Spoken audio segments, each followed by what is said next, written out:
you guys, Erin here. I am back with another moon update for you. And what I'm going to be talking about today, of course, is this new moon we've got coming up here on Wednesday, November 19th.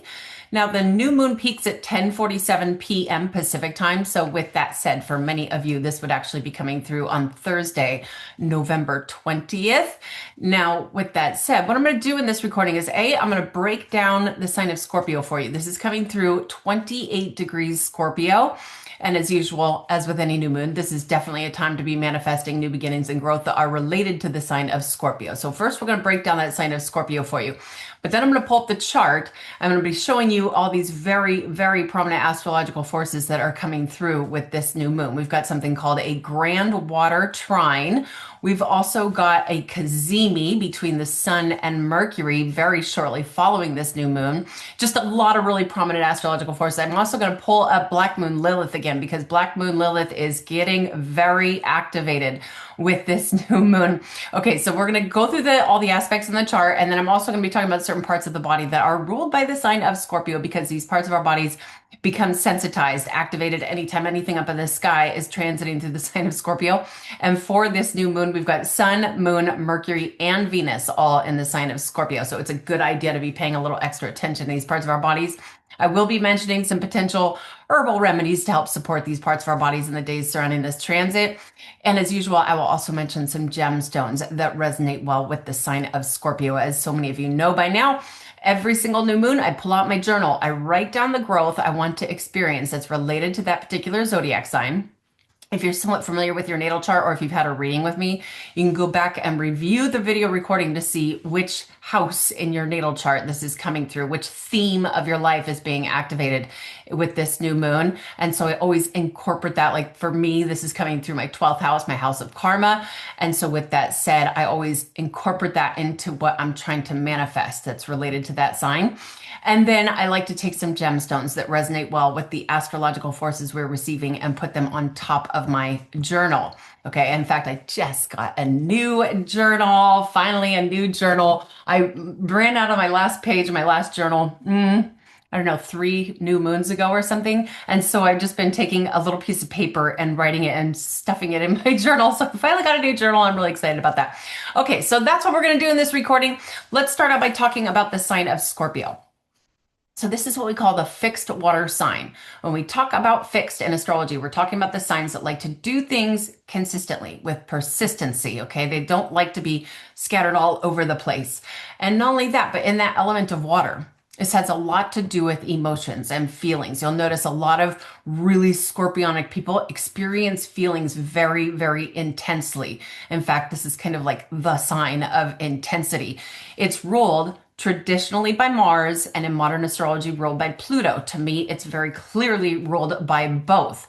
Okay, when we think about Mars, I mean, mathematically, it makes absolutely 100% sense that Mars would rule Scorpio when we get familiar with the mathematics of the zodiac. Mars is what influences our physical drive and our physical willpower. Okay, and Pluto is really what influences more like our spiritual drive and our spiritual willpower. This sign of Scorpio definitely has a lot of willpower. And not only that, but it's a deeply spiritual energy. You'll notice a lot of Scorpio people are very intrigued, and not necessarily just Scorpio sun. This could be Scorpio rising, or maybe you've got a lot of, your Mercury's in Scorpio or something going on in your 8th house, which could be related to the sign of Scorpio. A lot of people who have this scorpionic influence, they're very intrigued by studying things that are of an esoteric nature. It's like this super mysterious energy. When we think about the time of year when the sun is transiting through the sign of Scorpio, like it is right now, at least for most of us in the world, this is the time of year when all the leaves have fallen from the trees. They're going into the earth. They're actually decomposing to give the soil more nutrients. And that is very, very scorpionic energy. It's the sign of death and rebirth. It's the sign of transformation that has a lot to do with the Pluto rulership And not only that, but this is also the time of the year when the veil between worlds is thinnest. I mean, there really is a very strong reason why Halloween comes during Scorpio season. Okay, it's a super mysterious energy. Now, also, this sign of Scorpio, the traditional motto for the sign of Scorpio is I transform.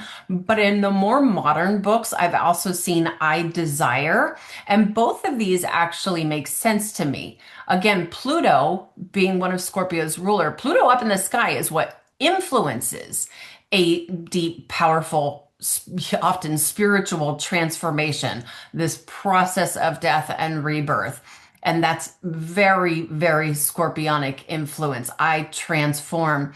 But then also Mars, the modern ruler, Mars has a lot to do with our desire. Okay. This sign of Scorpio, I'll just say this right now. One of the parts of the body that the sign of Scorpio rules is the genitalia. Rules other parts of the body, and we'll get to that.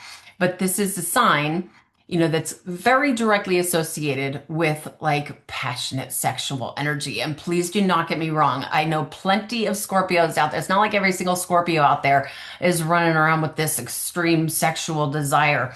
In fact, a lot of them are almost like super mysteriously chill. But really, this is the sign that is very strongly associated with when we think about clearly this sexual energy can lead to the process of rebirth. This is the sign of that death and rebirth cycle. Okay, it's a very, very magnetic energy. Not only that, but the sign of Scorpio, it's like this sign when we think about this scorpionic influence, this has a lot to do, again, with a very mysterious energy and has a lot to do with psychic powers. You'll notice a lot of, again, like very scorpionic people. I've actually seen this a lot with people with their Mercury in Scorpio or Sun in Scorpio, Moon in Scorpio. It's like they have this strange ability to tap into things with psychic capabilities. Okay. It's a very, very powerful energy, very fierce, very magnetic. As I've said before, my mother, she was a double Scorpio. Her sun and she was born just before a new moon in Scorpio. So she was double Scorpio and she was tiny. She was this tiny lady, but man, she was fierce. And on that, I'm glad I thought about that because this is also a sign that tends to do really well working in intense environments. Like my mother, she was an emergency room nurse for 30 years and she loved the intense part of it. In fact, I also have two other Scorpio friends who are nurses. One's an ER nurse, another one, I can't remember exactly what it is. But these people, again, it's like they can put themselves into this intense, especially if it's a process of like somebody having to go through surgery or something like that, super, super intense. These scorpionic people tend to actually excel in that sort of environment. Okay. Again, it's fierce, it's strong, it's magnetic, but it's also, we can't forget that this sign is also, it's sensitive. And I don't mean sensitive like, oh, I get my feelings hurt easily. I mean sensitive in the sense that it is psychically tapped in. Okay. So how do you want to grow in these ways that are related to this sign of Scorpio? There's so much that we can say about this. Okay. We could be, do you want to manifest more psychic powers? Do you want to, be able to handle intense experiences? Do you want to grow with persistency and consistency? Do you want to up your level of sensitivities in the sense? Again, actually, I'm glad I'm bringing this back up as well, because the sign of Scorpio is most commonly, there are other representations here, but most commonly represented by this scorpion that can have this very lethal pinch. Okay. Now, I'm not suggesting that Scorpio people out there all just have this lethal pinch. In fact, what I've noticed most about this typical Scorpio energy is people are like super mysteriously chill until they're kind of pushed a little too far into a corner. Then you see that lethal pinch come out. So maybe you want to be empowered through that. Or maybe you're just going through some super, very powerful transformation. Maybe you're going through a strong spiritual powerful transformation. So ultimately, how do you want to grow in these ways? Maybe you want to grow in ways that have to do with sexual energy, something of that nature. Again, there's so many things that could be said about this. And not only that, but do you have anything in your natal chart near 28 degrees Scorpio, or maybe trining that near 20? I'd say anywhere between like 24 up to 29 degrees of any of the water signs, Cancer, Scorpio, or Pisces. If so, understand that this is a very, very powerful new moon for you because of this grand water trine that I'm just about to show you. Okay, so let's go ahead and pull up the chart here. And I apologize. As I mentioned in my last video, I got this new computer and I'm not exactly pleased with the camera. There's like a little bit of a delay or a drag, and I'm not exactly sure how to fix that. Anywho, if you're new here, I work with geocentric Western astrology. So with that said, what we're looking at here is a snapshot of what we call the tropical zodiac at the time of this new moon. With geocentric, that means we put Earth right here in the middle of this thing. These right here are the symbols for the planets and the celestial bodies. Like here's Jupiter, here's Venus, here's the moon, here's the sun, here's Mercury.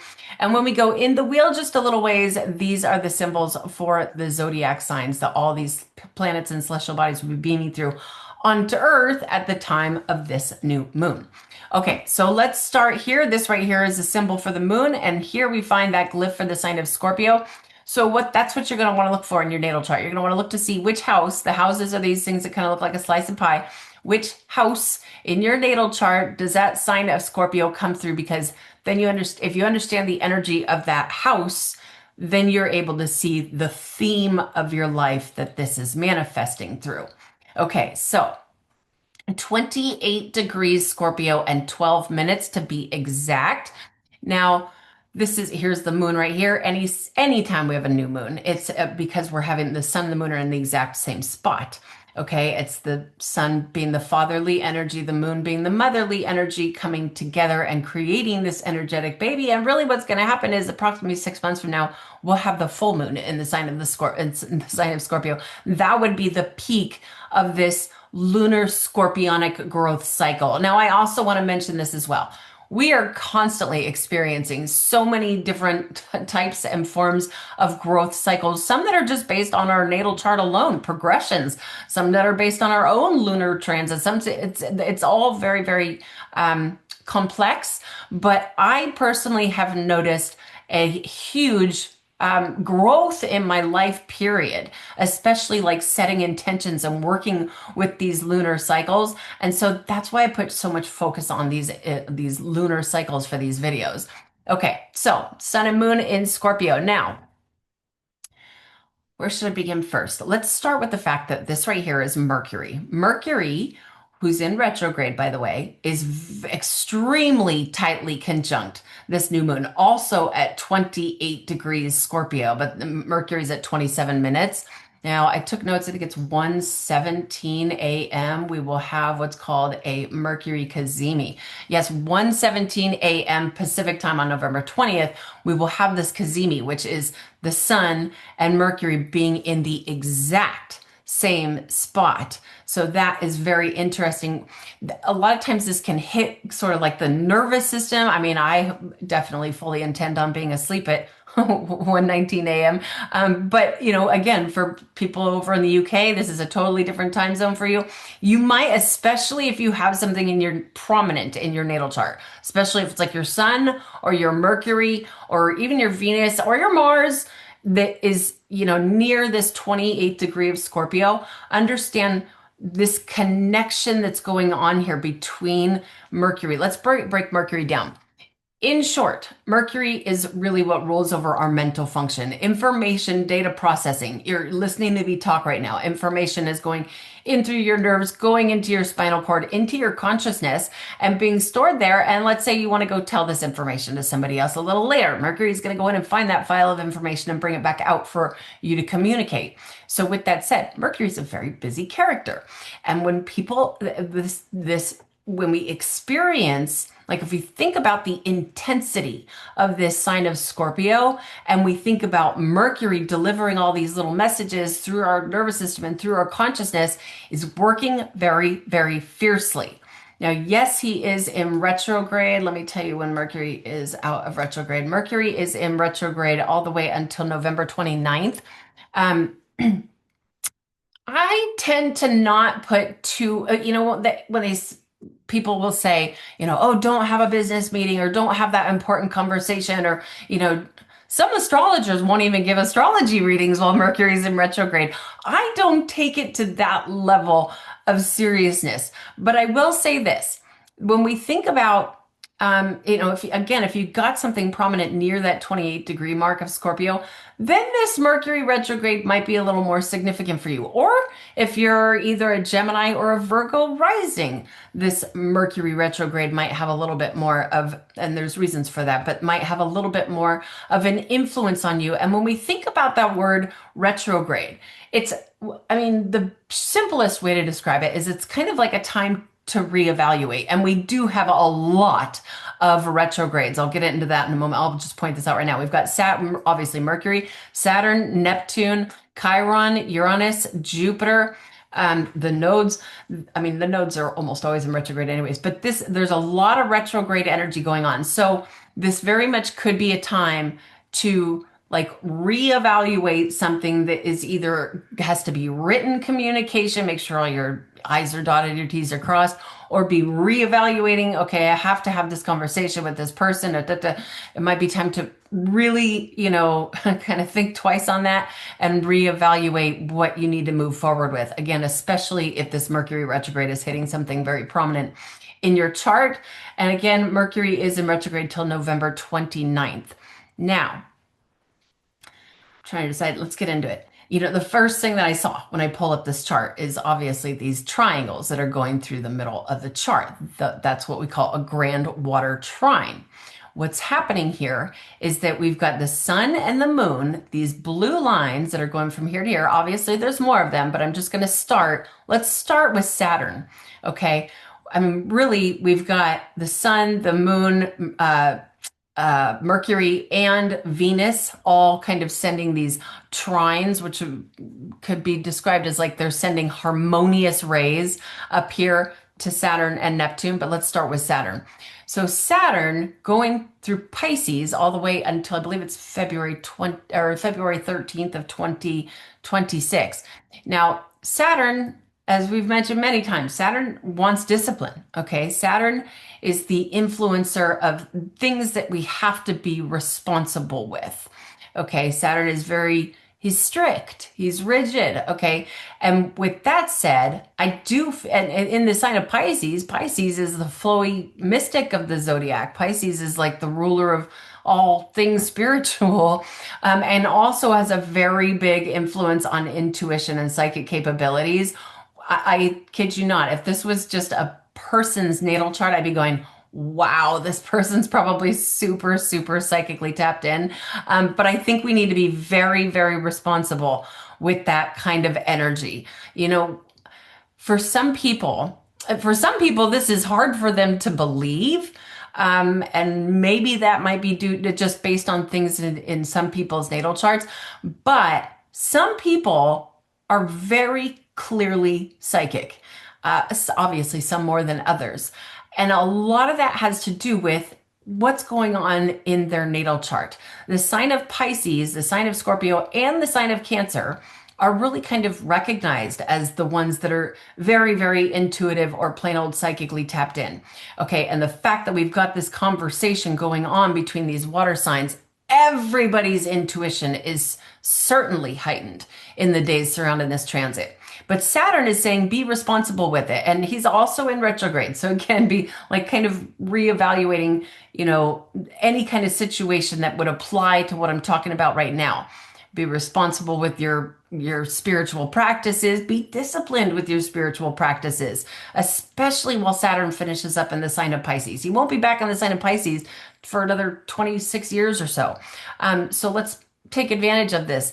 Now, also, I was also going to say something about this as well. Let me talk about Neptune and then I'll get into that. Here's Neptune, which Neptune is one of Pisces' rulers. Okay. Neptune is what makes Pisces this mystical psychic energy. Okay. Neptune is what puts holes in our psychic boundaries so that he's making us all more susceptible to picking up each other's feelings and thoughts and emotions and so on and so forth, especially at 29 degrees Pisces. 29 degrees, that's the anaretic degree.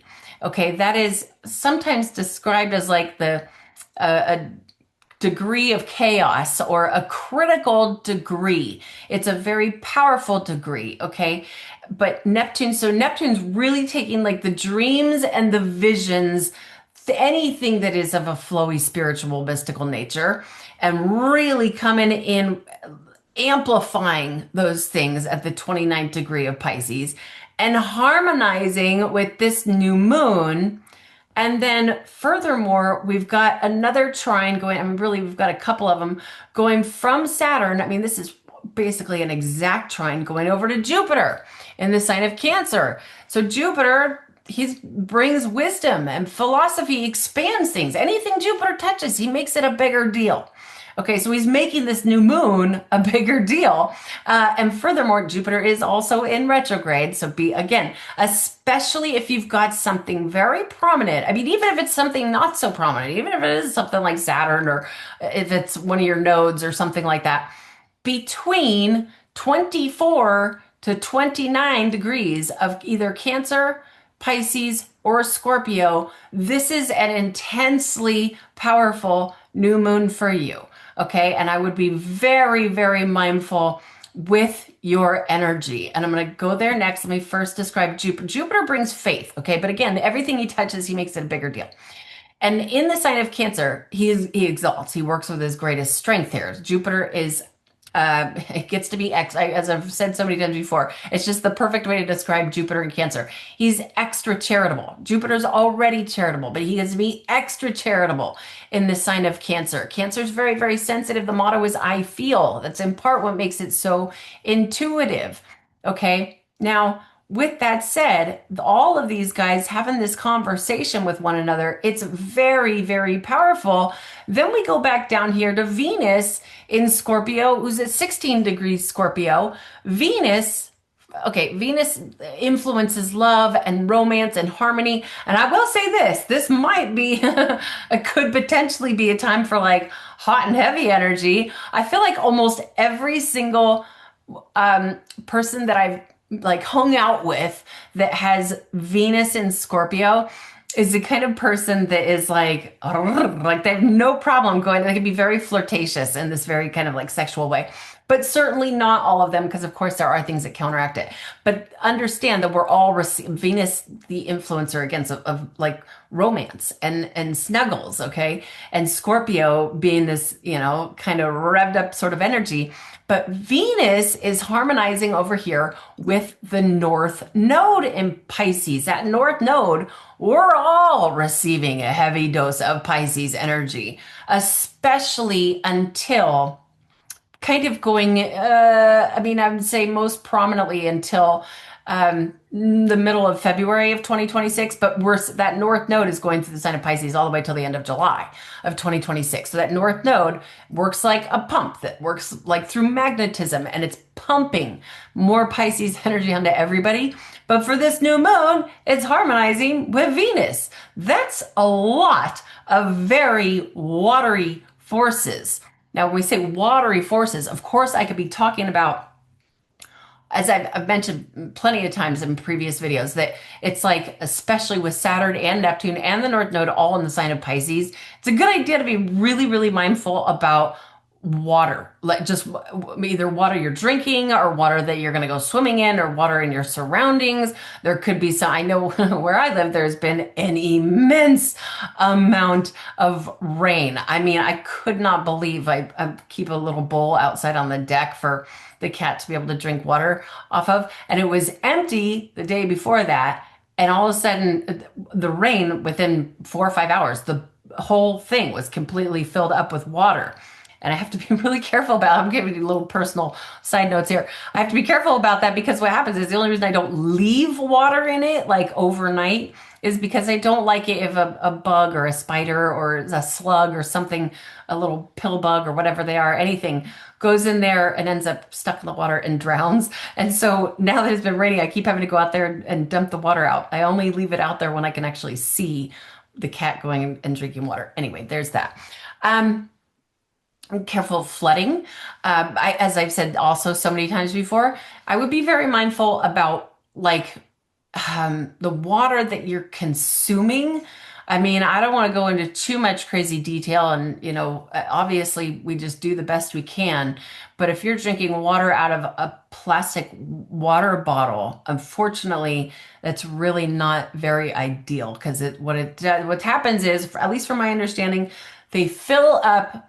There's after they make the plastic water bottle, they're supposed to let it sit for like 6 months, let the plastic sit for about 6 months. But from my understanding, what they've been doing is just filling the plastic water bottles basically immediately after the water bottle is made. And so there's basically plastic that's been leaching in to the water with, plastic water bottles. Okay, so there's that. And also, if you can get a good filter, that sort of thing, because we're really experiencing a lot of this water energy, and it depends on how it's hitting your chart. But sometimes this can manifest as something that's not so great, especially with Saturn there. So just be mindful of water, period. When I also say water, this could be tears, this could be the waters coming out of the body, especially with Saturn in Pisces. If you got anything near prominent, near 25 degrees Pisces, you might be feeling a little bit extra the woes of the world, the sorrows of the world. Saturn and Pisces definitely can bring an influence of that.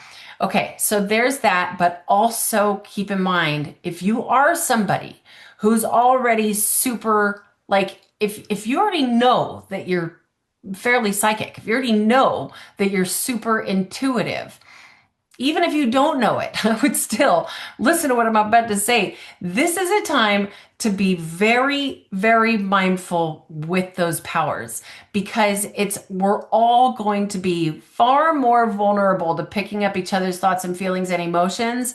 And we don't want to pick up not just each other's, but also, again, the sun, the moon, Mercury, Venus, all going through the sign of Scorpio, the sign of the veil between worlds being thinnest.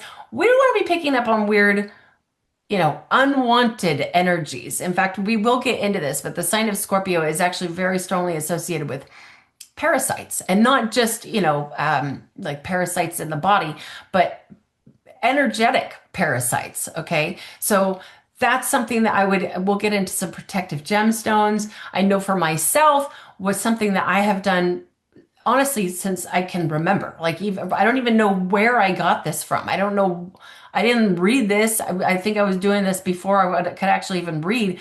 But anytime I felt unwanted, energies of darker forces, then I immediately would imagine like a bubble around myself, with like gold and white light bubble, and it makes me giggle because it makes me think of I don't maybe this is where it came from in the movie. Oh gosh, what's the movie with Glenda the Good Witch? I can't believe you can't remember the name of this movie. Wizard of Oz, where Glenda the Good Witch, when she appears in that little floating like gold and white bubble. That's a way that we can protect ourselves. Sometimes when I've been, in San Francisco at night, or just like kind of sketchy places at night, not to say all San Francisco is sketchy, please don't get me wrong, there's wonderful places in San Francisco, but places where there's a lot of like car theft and that sort of thing. If I have to leave my car somewhere like parked on the side of the street, I'll envision a gold and white light around my car to protect it. And what's very interesting is that a few years ago, while I was at an astrology conference, listening to my very favorite teachers give lectures, my absolute favorite teacher started talking about the same darn thing. She was saying that a good way to protect yourself is to surround yourself with this gold and white light, sort of like a bubble of protection around you.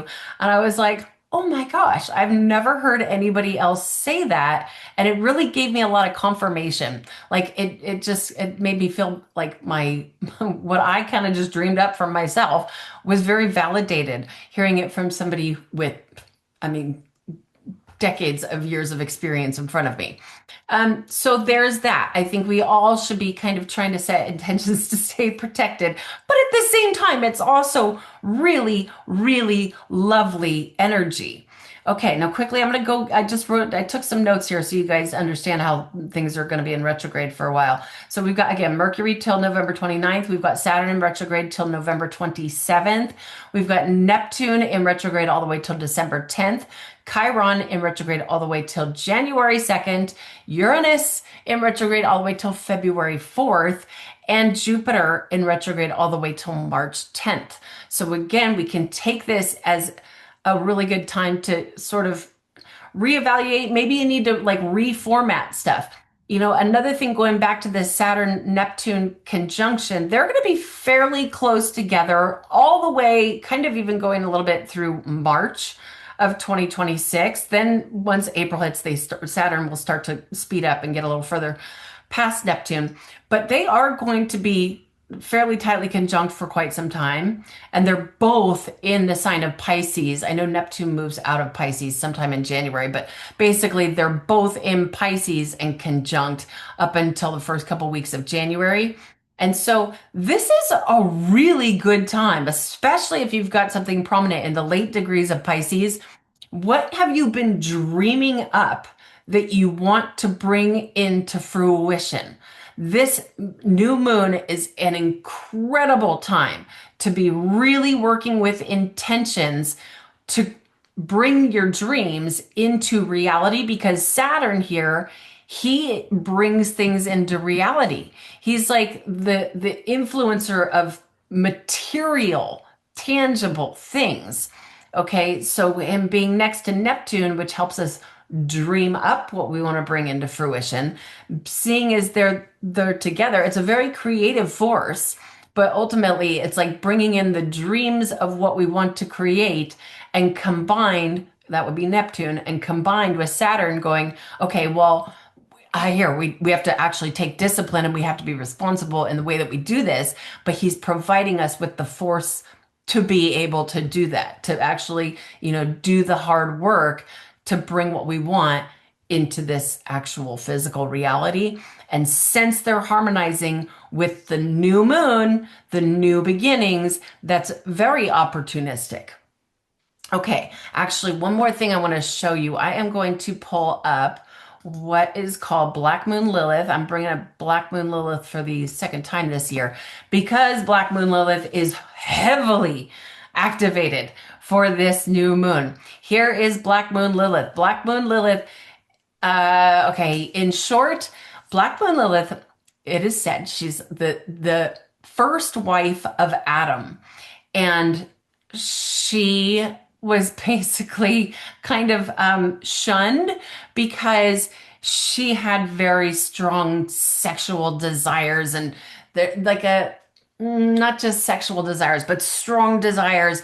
And she's furious because she doesn't understand why the man or the male side of life gets to be the one that has the, kind of recognized as the one with the strong sex drive. And women shouldn't be doing that. Women shouldn't be doing that. That's how Lilith was taking this. Black Moon Lilith energy takes that energy as in, well, wait, I'm not allowed to have these sexual desires. And she was very angry about that. Okay. And that sign of Scorpio, again, being very strongly associated with mysterious powers and sexual desires and that sort of thing. Got anything near 26 degrees Scorpio, you might want to be a little bit mindful of that. But again, it doesn't have to just be sexual energy. It could totally be, actually, this could have so much to do with studying things like the occult or esoteric, anything of an esoteric nature, anything, say, like from mystery schools, or even studying things like kind of trying to interpret things like the Bible or the Quran or whatever it is. Something that is that kind of nature is an incredible time to be doing that sort of thing, especially if you got something prominent in that sign of Scorpio. Okay, now, also, Black Moon Lilith. Okay, Black Moon Lilith is in the sign of Scorpio till December 20th. Not only that, but we're talking about Venus here in the sign of Scorpio, like she's in the sign of Scorpio, but she is going to go exactly conjunct Black Moon Lilith on November 28th. And then Mercury goes exactly conjunct with Black Moon Lilith on December 10th. And not only that, but the whole time that this is going on, okay, Black Moon Lilith being like she's being stimulated, she's being activated by all these conjunctions, especially in that intense sign of Scorpio. And meanwhile, all this stuff is making oppositions up here with Uranus. Okay, that's Uranus's job is to stimulate. Okay, that's Uranus.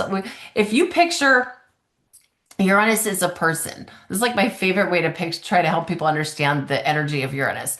The kind of person that just shows up at the house unexpectedly, barely gives a tap on the door, and just busts in, not necessarily in like trying to be rude, and it's not the intentions to be rude, but the kind of person that just doesn't realize that that's like, hey, most people don't really appreciate that. Just busts open the door like, hey, everybody, I'm here. That's Uranus is very spasmodic. Uranus is electrifying. Okay. And so, and he's in retrograde too. Uranus is very, very spazzy while in retrograde. And so here he is sending all these oppositions down here. He's basically sending his rays of force and rebellion at all this Scorpio energy. So that's really, really intense. Look to see if you got anything near 29 degrees. Again, 29 degree, that's the anaretic degree. So we got Neptune and Uranus, both at the anaretic degree and in retrograde. So this is really, really strong forces coming through here. Okay, now let me get rid of these extra chart points so I can concentrate. Let's go to one of the rulers of this new moon. Here we have Mars.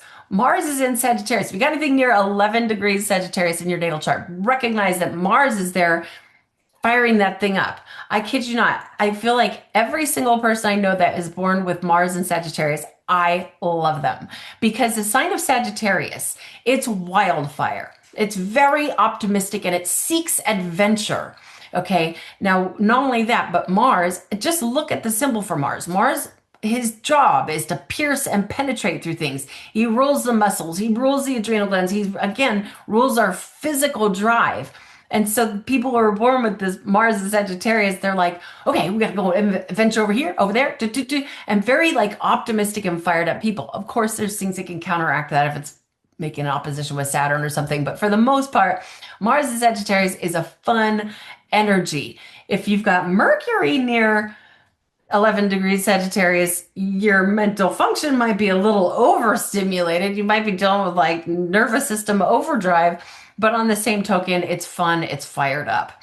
Okay, next up, the other ruler of this new moon, Pluto right here. So Pluto is not in retrograde, so that's great. Coming through 1 degree Aquarius. As I keep saying, you guys, if you got anything very prominent near 1 degree Aquarius, holy smokes, you're going through a transformational process. And it's been unfolding for like 2 years, and it's going to keep unfolding for another couple of years because Pluto moves so, so slowly.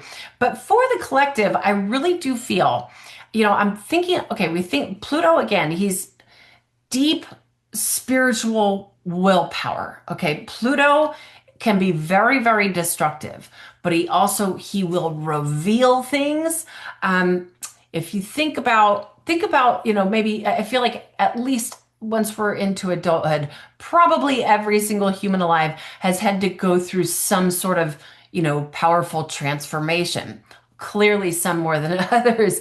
But when we think about that, I mean, anything from, a divorce or just a heavy breakup or quitting some sort of a substance or, anything that involves like this, having to go through rough times, but then you go through it and you can be empowered by that transformational process. That is a very Pluto experience. Okay. And the sign of Aquarius, it's the sign that rules over things like technological advancements. And Pluto's going through Aquarius for the next now we're at 18 and a half years till 2044. Pluto's going through the sign of Aquarius. I think we're going to see a lot of very, very brutal stuff come into fruition involving, obviously we're already seeing it with AI, but it's just going to get heavier and gnarlier and heavier and gnarlier. And I do feel at some point there's probably going to be some sort of problem that arises. I mean, there really already is, but something that's a little bit more to everybody's awareness. Not necessarily in these next couple of years, but I'm talking about over the, again, next 18 and a half years. But another thing to consider, this sign of Aquarius, it's the sign of the collective. It's the sign of it, like it's a very group-oriented energy. It's the humanitarian of the zodiac. And I keep thinking about, I mean, especially while Pluto is trining Uranus for kind of a whole nother year. Sometimes that trine will be stronger than others. And then also making a sextile to Neptune. Not only that, but Pluto is also sort of making some sextiles to this new moon. So Pluto's pretty lit up as well. But I keep thinking about, what's going on in the world as, I mean, politically and like religious perspectives and ethnicities and all these very, very intense things that are going on and the divisiveness that is manifesting. It's getting crazier. I mean, I don't know if you're, as many of you know, I do not involve myself in anything political. I just don't. I try to like detach from that stuff. Because I personally feel like all these people who are so-called leaders are actually just puppets. But it's still being an astrologer, like wanting to see what the world is being told, what's being shown to us on our screens, and seeing how people are reacting and applying the astrological forces to make understanding of it, to make sense of it, to make logic of it. And I think about what's going on, even between of course, there's like the left wing and the right wing, and liberals and all that stuff. Now, like the right wing, the people are like crumbling. There's divisiveness between that now because of certain political things that are going on, and I feel like there's going to be a lot of destruction, a lot of this like crumbling of a lot of humanity. And I don't necessarily just mean like humans actually just crumbling, but more the interactions. But I'm hoping maybe this is my Pisces Sun Sagittarius rising delusional thinking, but I'm really hoping that within the next 18 years, what's going to happen is that's going to lead to, because again, Pluto is often referred to as the planet of power, but he doesn't just go handing out power. We have to experience the death and rebirth process before we can receive the empowerment. Okay. And I kind of feel like there's going to be such like people just really getting even heavier, the division amongst people with their different views and all so on and so forth, that we get to the point where people stop having faith, people stop having, I could say people stop having faith. That's one way to describe it. With these, powers that be, and eventually the people get their power back. That I don't see that happening anytime within the next few years, but I do think that there's very strong potential for that over the next 18 and a half years. I think it's going to get really, really, I mean, I think things are going to get really, really brutal. Probably more so in like 6, 7 years, maybe before that. But I think that's going to be the beginning of, or actually, yeah, the beginning of something very new, the end of something old, the beginning of something very new. And I think that has a very big, or Pluto going through Aquarius is playing a very, very big role in that. But we can already see it happening. We really, really can. Pluto is super active right now. Because of this trine going to Uranus. Again, when I describe Uranus, that person who's just busting in the door. Hey, everybody, I'm here. Like rebellious and abrupt. And he's having this harmonious conversation with Pluto, the ruler of the underworld. And then they're both making this sextile to Neptune, which is making it all very confusing. But on the same token, I do see potential for the people to be empowered. Okay, now, where shall we go next? let's talk about Chiron and the South Node, and then we will go into body parts. Okay, so this right here is Chiron, which Chiron is also in retrograde. Again, that's until January 2nd, Chiron is in retrograde. Now, Chiron, the wounded healer, going, as I've said this so many times, but it's just really, we don't have that much time left of Chiron going through Aries. In 2026, Chiron's going to pop into the sign of Taurus, then retrograde back for a few more months in the sign of Aries.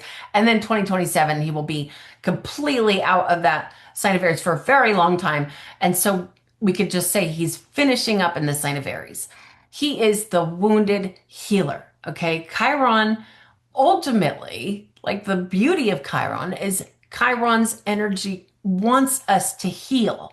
Okay, he's the wounded healer, and he's going through the sign of self, Aries, the warrior of the zodiac, the sign that's the pioneer. Okay, so especially if you've got something near 23 degrees Aries in your natal chart, or maybe trining that near 23 degrees Leo or Sagittarius, something like maybe it's squaring, maybe you got something prominent near 23 degrees Cancer or Capricorn making a square, or an opposition at 23. There's so many things that can be applied to our own natal chart here. But I really do feel that Chiron going through Aries is it's a very, very opportunistic time for a strong healing journey. But I will say this as well, that while Chiron is in retrograde, especially if Chiron is hitting something in your chart, like I talked about, whether it's trining something near 23 degrees Leo or Sagittarius or something of that nature, it might be time to reevaluate that the healing journey that you are on. Okay, and then lastly, the South Node here. The South Node going through the sign of Virgo all the way until the end of July of 2026. Finally moved out of 16 degrees. The nodes were at 16 degrees for a very long time. But now it's at 15 degrees Virgo. Look to see in your natal chart if you got anything near 15 degrees Virgo. If you do, that South Node is trying to drain something, the energy of what that particular thing is in your natal chart. Like say, for example, if you have Mars near 15 degrees Virgo, Mars again, muscles, power, force, moving, gut action. Well, this South Node's like a drain point. So if it's going over your Mars, you might not be feeling quite as active. You might want to be a little careful with not overexerting yourself or that sort of thing. If it's Mercury, then maybe your mental function is not quite as optimal as you'd like for it to be.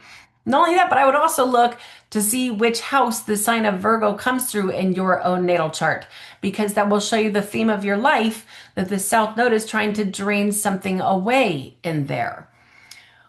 Okay, so I think I will leave that there. Let's go into body parts. So, as mentioned, the sign of Scorpio does rule the genitalia. Okay, now also, it really does rule over basically the entire excretory system, all of the parts of the body where things go out. Okay, our sweat glands, our colon even has an influence on the urinary tract to a certain degree. The nose, Scorpio actually rules the nose because things can come out of it. Okay, so with that said, these parts of our bodies become sensitized with this kind of transit. Keep in mind, we got Sun, we got Moon, we got Mercury, and we've got Venus, all in the sign of Scorpio. I would be really, really mindful if you're somebody who's like kind of, explore your own dating apps or that sort of thing. I would be really mindful about who you're sharing your sexual energy with. Again, this sign of Scorpio having this influence on the time of year when the veil between worlds is thinnest. It does have a lot to do with parasites, and there can be this tendency, especially with Venus in the sign of Scorpio, if it's hitting something prominent in your chart and you're, out there doing slightly promiscuous things, you might want to be really, really mindful not to, pick up any sort of venereal diseases or anything like that, especially with this kind of transit. That scorpionic fixed energy would lock it in. Okay, now also, when we think about, this is a really good time because again, Scorpio rules the parts of the body where things go out and rules the colon. So I kind of want to start here by talking about what can really happen.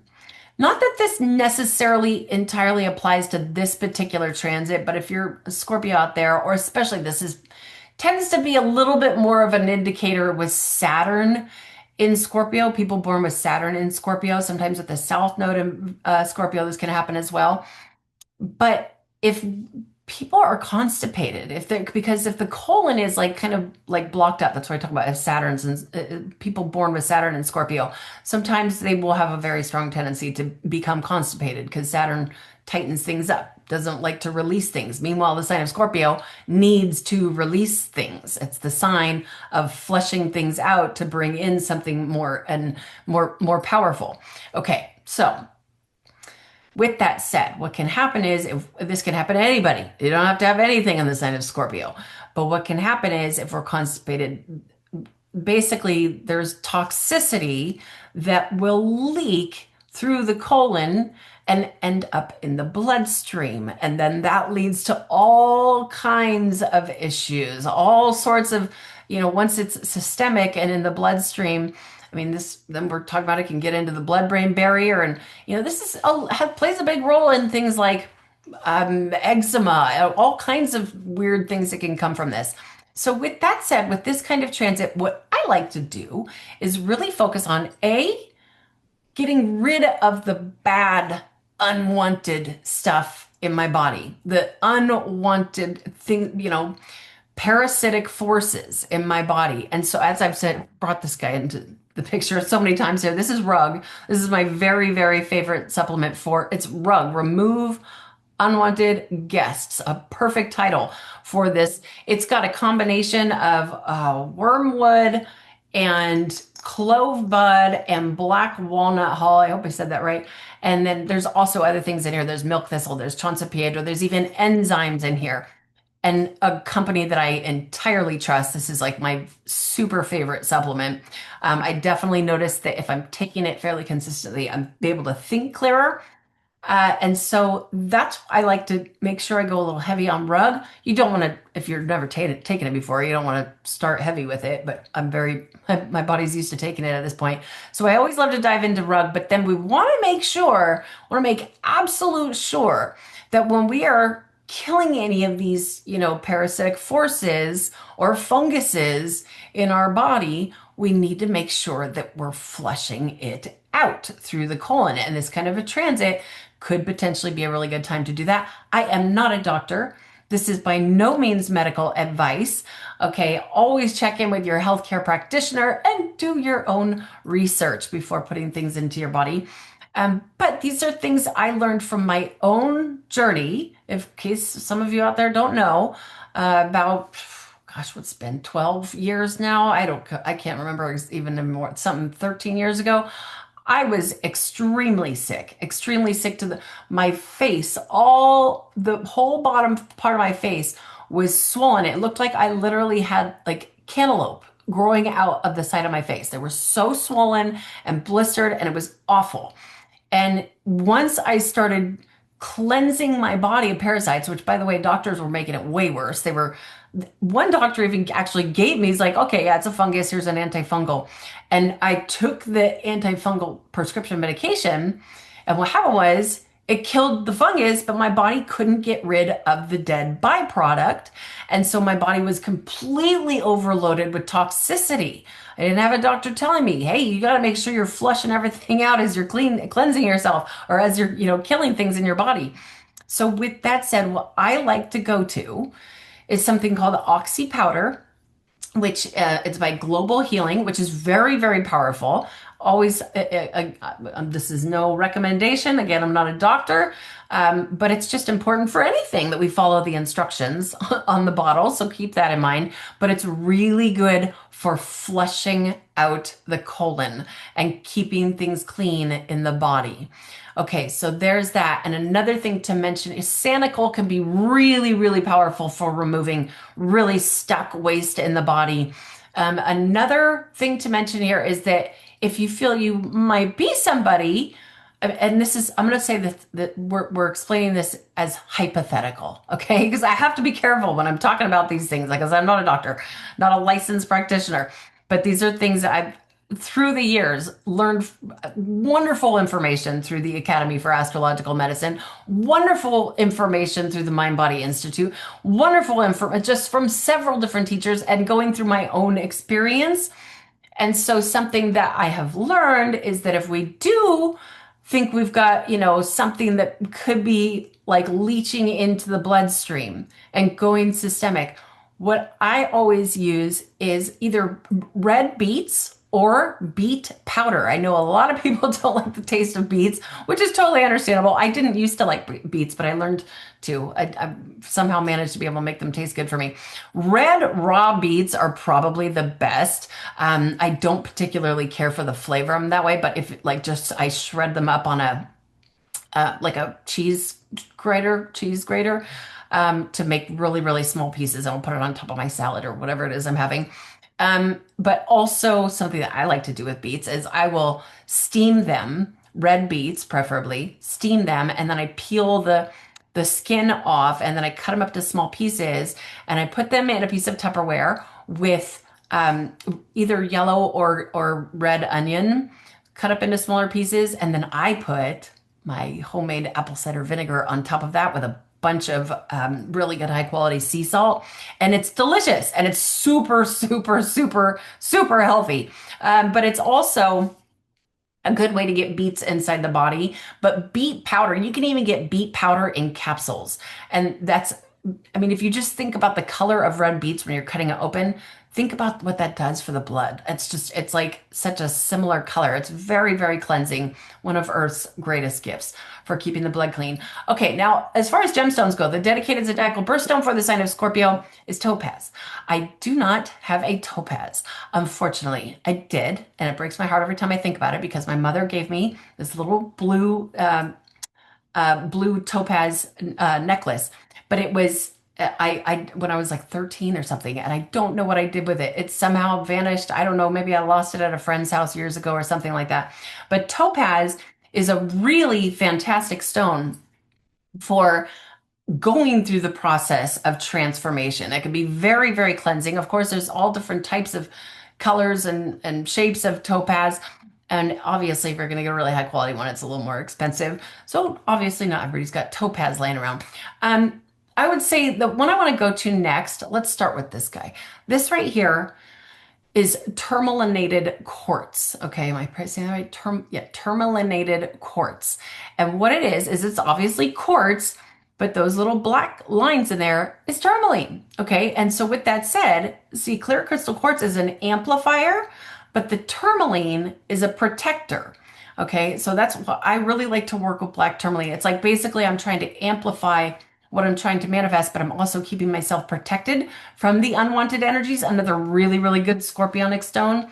I mean, really, this resonates with a lot of zodiac signs, but Scorpio, very, very protective shungite to, again, help protect us from the unwanted energies. I'm pretty much always got my shungite between myself and my computer here. Another one to mention, this right here is carnelian.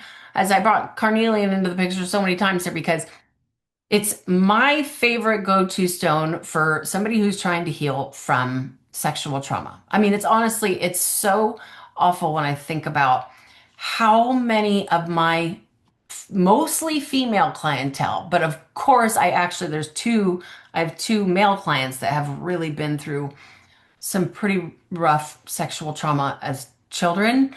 But it seems like a huge percentage of the female population has experienced some kind of sexual trauma, either from childhood or in adulthood.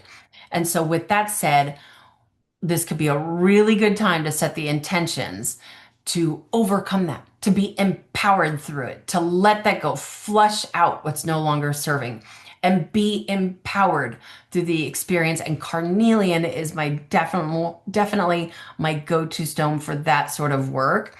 And let's I'm just bringing up a bunch of stones. I don't know why I brought this many up here, but I did. This right here is actually a pendant, is red coral. Red coral I pulled out because it's actually Mars's mineral. It's very highly recommended in the Upaya Joy Tish medical astrology system. Generally speaking, unless there can be something that counteracts this, but for Scorpio or Aries risings, really, Aries or Scorpio risings, because Mars rules both Scorpio and Aries. red coral helps to like entice energy, bring on the force, bring in the Mars type of energy. And there was something else I was going to say on that, and I don't remember what it was.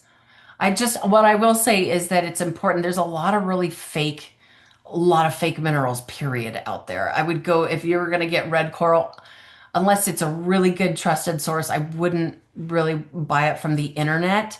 I would go to an actual crystal shop to make sure it's real red coral because there's a lot of fake. They take, I forget what it's called. There's a white stone that mostly comes from Hawaii, and it's really easy to dye, and it's a lot less expensive than red coral. So they'll a lot of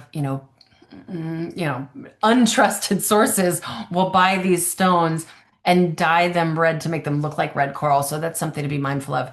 Lastly, here, this right here is smoky quartz, which smoky quartz is, I mean, it really can resonate again with pretty much any zodiac sign. It's very scorpionic though, because similar to the protection of that black tourmaline in the crystal quartz, smoky quartz is protective, but also an amplifier. And of course, you don't need a big old chunker like this, but you can get just a little piece of smoky quartz. And that's what I like to put again on top of my journal. I know these stones and most of my crystal information, a lot of it's come through studying medical astrology, but a lot of it's also come through the Encyclopedia of Crystals by Judy Hall. Really, really fantastic book.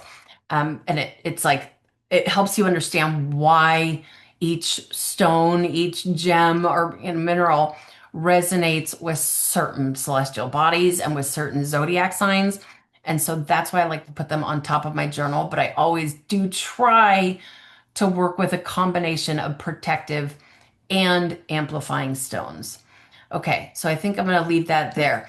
If you would like to schedule an astrology reading with me, you can schedule through my website, which is erinwageastrology.com.